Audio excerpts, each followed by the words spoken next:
The largest organization of labor unions has just come out against Ocasio-Cortez's Green New Deal. In a letter, the AFL-CIO says that the New Deal will hurt millions of its members, and thus they are standing against it. This is interesting when you realize the AFL-CIO typically spends money for Democrats and against Republicans. So why then are we seeing so many of the top 2020 Democratic contenders supporting the Green New Deal? There seems to be a divide between what the Democrats think Americans want and what Americans actually want. We repeatedly have heard that the Green New Deal is wildly popular with everybody, but now the largest organization of labor unions is coming out against it. I think one of the problems is that there are two different worlds. Many of the Democrats are stuck in the Twitter bubble where they think progressive policies are what the majority of Americans want when they really don't. Today, let's take a look at exactly what the AFL-CIO said, and then take a look at the issue of the tiny bubble of progressives who are dictating the Democratic Party's decisions.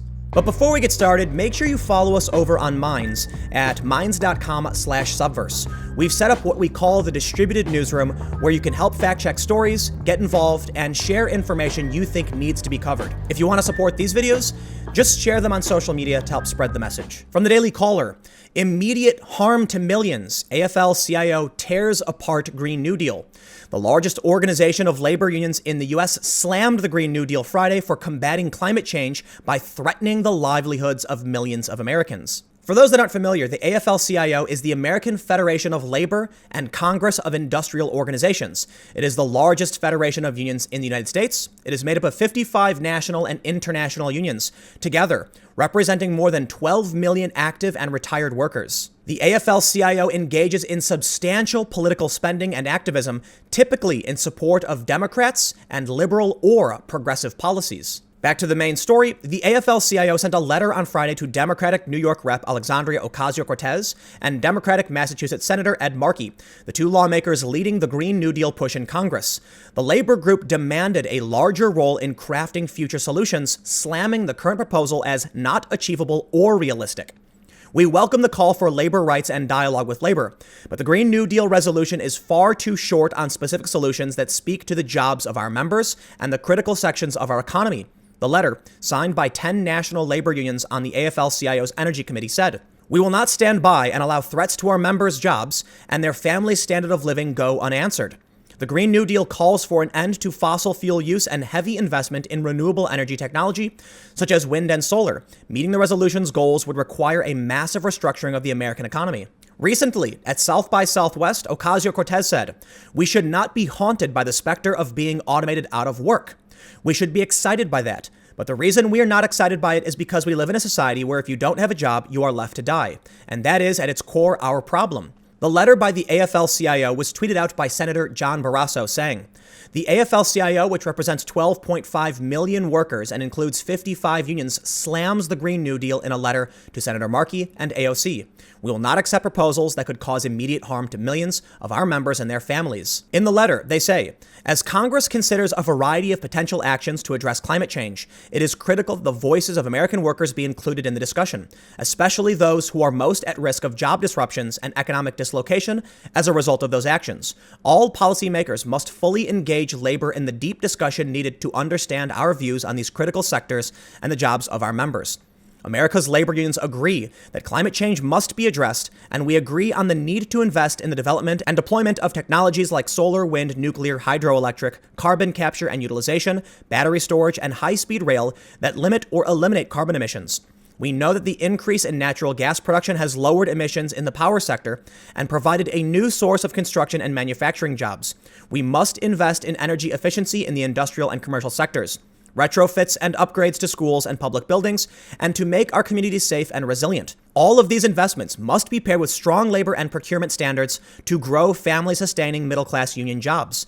The fact is that the labor movement has been working on these very issues for decades and have advanced several potential solutions over that time that could provide a basis for solid, realistic action." The AFL-CIO brought up an interesting point, that for decades they have been working on solutions. This flies in the face to something Ocasio-Cortez said recently, this story from the Washington Examiner.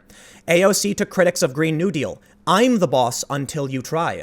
In a quote, she said, I just introduced the Green New Deal 2 weeks ago and it's creating all of this conversation. Why? Because no one else has even tried. she told moderator Reshma Saujani, founder and CEO of Girls Who Code. So people are like, oh, it's unrealistic. Oh, it's vague. Oh, it doesn't address this little minute thing, she added. And I'm like, you try, you do it, cause you're not.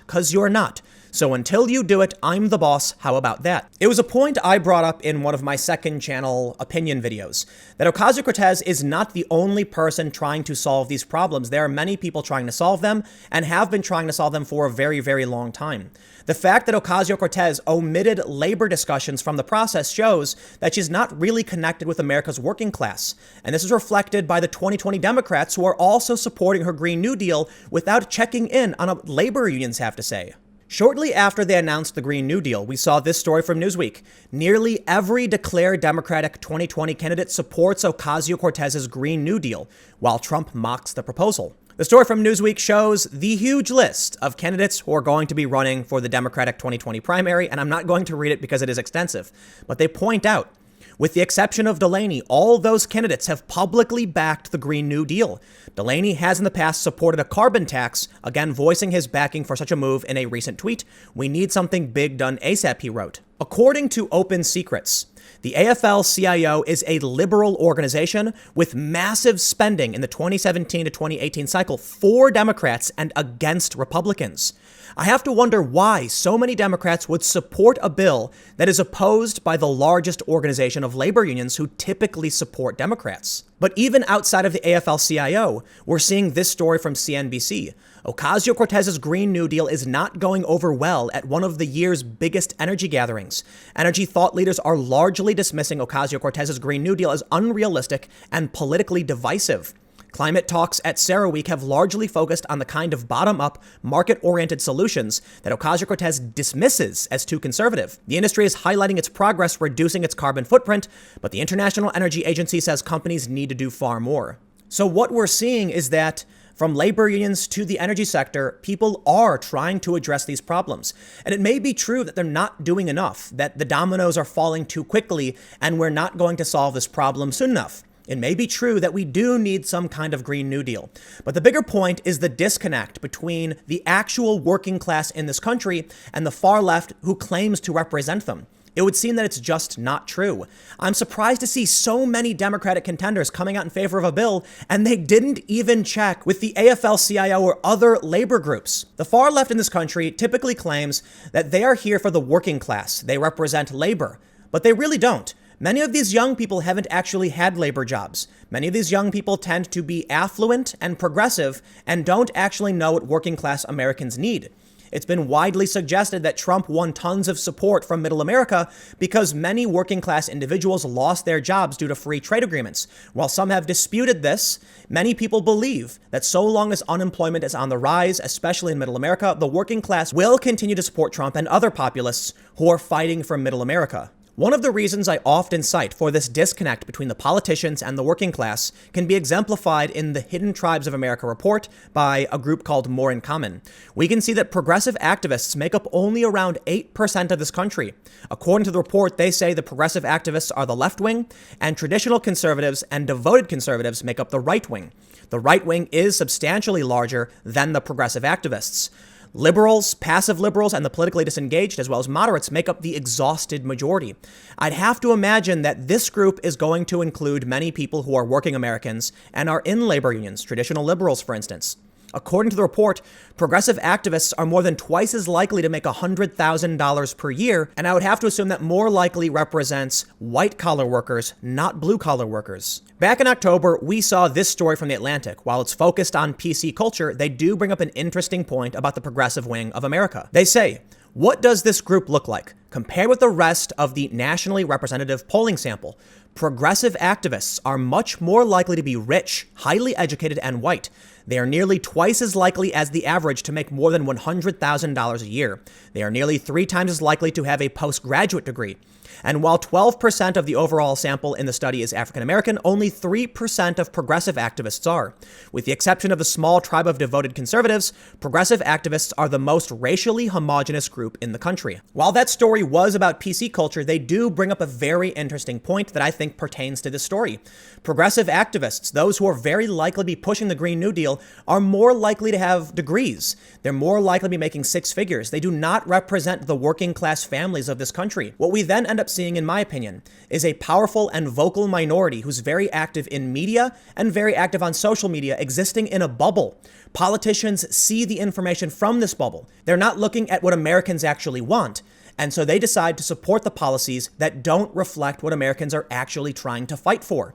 The result, the largest organization of labor unions will come out against you. This shows that not only is the Democratic Party fractured, but they're not paying attention to what's happening within their own ranks. Calls for impeachment from the far left, resistance from the moderates, and according to polls from Gallup and Pew, most Democrats want more moderate policy. Unfortunately, so long as Democrats aren't paying attention to what's actually happening in America, they will likely continue to lose. It's surprising to see this rift between the top contenders in 2020 on the Democratic side and labor unions who typically support them.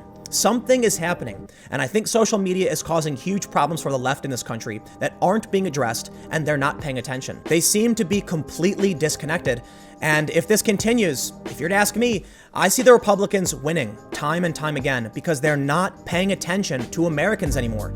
They're focused on this small fringe group of progressive activists who are vocal and tend to be much more well-off than the average American. But let me know what you think in the comments below. We'll keep the conversation going. Do you agree with me? Do you think the Democrats are disconnected?